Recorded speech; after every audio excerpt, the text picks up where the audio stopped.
আসসালামু আলাইকুম সবাইকে। কেমন আছেন সবাই? আপনারা যেমনটা দেখতেছিলেন থাম্বনেইলে, আসলে এটা একটা ডিসি মিনি ইউপিএস, যেটা আর কি আপনাদের বিদ্যুৎ না থাকলেও, বাসায় বিদ্যুৎ না থাকলেও আপনারা ওয়াইফাই, অনু এবং রাউটার দুইটাই অন রাখতে পারবেন এবং ওয়াইফাই সুবিধাটা ভোগ করতে পারবেন। চলেন এটা আনবক্স করা যাক।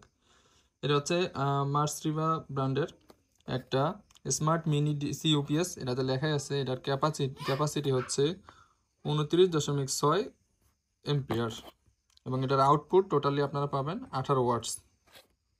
এটার সাথে সাথে 1 বছরের ওয়ারেন্টি পেয়ে যাচ্ছেন আপনারা। বেশ ভালোই, আমার কাছে ভালো লাগছে এটা। 2050 টাকায় আপনারা কিনতে পারবেন বিভিন্ন দোকানে গেলে, ইলেকট্রনিক্সের দোকানে। আনবক্স করার সাথে সাথে যেটা দেখতে পাইতেছেন সেটা হইতেছে এখানে একটা মেইন যে জিনিসটা আমাদের, এই যে মিনি ইউপিএসটা দেখতে পাইতেছেন, এটা একটা পলিথিনে মোড়ানো আছে সুন্দর করে।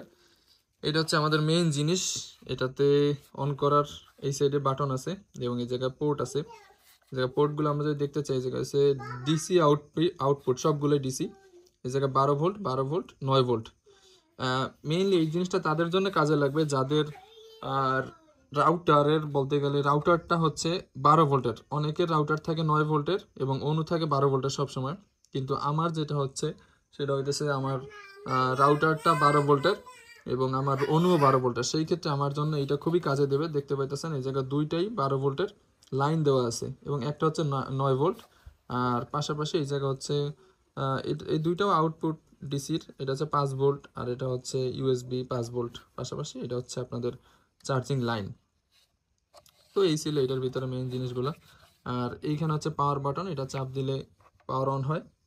জায়গায় দেখা যায় যে কত পার্সেন্ট চার্জ আছে, এই জায়গায় পার্সেন্টেজ দেওয়া আছে। এখন দেখা যাক এটার ভিতরে আর কি আছে। এটার ভিতরে আছে একটা ইউজার ম্যানুয়াল, যেগুলো আমরা কখনোই পড়ি না। পাশাপাশি এই একটা প্যাকেট দেওয়া আছে, প্যাকেটটার ভিতরে কি আছে দেখা যাক। এটা হচ্ছে চার্জিং এর জন্য যে জিনিসটা, আর এই দুইটা হচ্ছে এটা দিয়ে আপনারা রাউটার এবং অনু যেগুলোতে চার্জ করবেন। আমার জন্য এই জিনিসটার দরকার পড়বে না, তো এই জিনিসটা প্যাকেটে রাখলাম, আর এই জিনিসটার দরকার পড়বে। এখন আমাদের বাসায় মূলত বিদ্যুৎ নাই, আমি সোলারের বাতিতেই ভিডিওটা করতেছি। একটা পারফেক্ট সময়, বৃষ্টি হয়ে গেছে, এই কারণে বিদ্যুৎ নাই। তো আমরা দেখব যে এটা আমি লাইভে দেখাইতে চাইতেছি ভিডিওর মাধ্যমে, যে এটা দ্বারা অনু এবং রাউটার চালু হয় কিনা। এটা হচ্ছে বিদ্যুৎ লাইন দেওয়ার।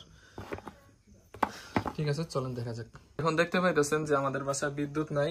এই জায়গায় আমি অ্যাডাপ্টারের মাধ্যমে এই রাউটার এবং অনু দুইটারই কানেক্ট রাখছি এবং কোনোটাই সচল না। এবার আমি এটা কানেকশন দিতে যাইতেছি।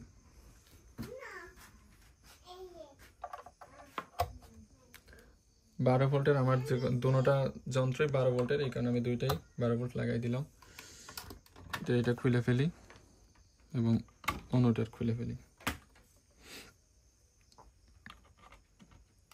আমরা অনুতে কানেকশন দিয়ে দিলাম। আমরা হচ্ছে রাউটারের পালা। আমার রাউটারের পোর্টটা হচ্ছে এই বরাবর। আমার রাউটারটা 12 ভোল্টের। এখন হচ্ছে আমাদের সুইচ দেওয়ার পালা। আমাদের দুইটা এটা কানেকশন আছে, দেখতে পাচ্ছেন। এই সাইডে হচ্ছে আমার বিদ্যুৎ লাইন দেওয়ার জায়গা, বিদ্যুৎ লাইন নাই, এবং এই জায়গাতে দুইটা অ্যাডাপ্টার দেওয়া আছে। আমি অ্যাডাপ্টারে খুলে ফেললাম এবং এটা অন করে দিলাম। অন করার সাথে সাথে এটা বাতি জ্বলছে এবং আমার রাউটারেও বাতি জ্বলছে এবং পাশাপাশি আমার যে অনুগুলোতে দেখা যাইতেছে যে বাতি জ্বলতেছে। তো যাই হোক, এইটা ছিল ভিডিও। আপনারা যদি নেক্সট টাইম এটা নিয়ে কোনো আপডেট পেতে চান তাহলে অবশ্যই কমেন্ট করে জানাবেন যে এটা কেমন ব্যাকআপ পাইতেছি। আমি অবশ্যই এটা ব্যবহার করার পরে আপনাদের মাঝে জানাতে পারবো। তো আমার মনে হয় এটা ভালোই হবে। 2050 টাকার ভিতরে একটা বেশ ভালো একটা জিনিস, 8000 mAh যেহেতু। আমার মনে হয় অন্তত বিদ্যুৎ না থাকলেও 4 থেকে 5 ঘন্টা ব্যাকআপ পাবেন ইনশাআল্লাহ। সবাই ভালো থাকবেন, আল্লাহ হাফেজ।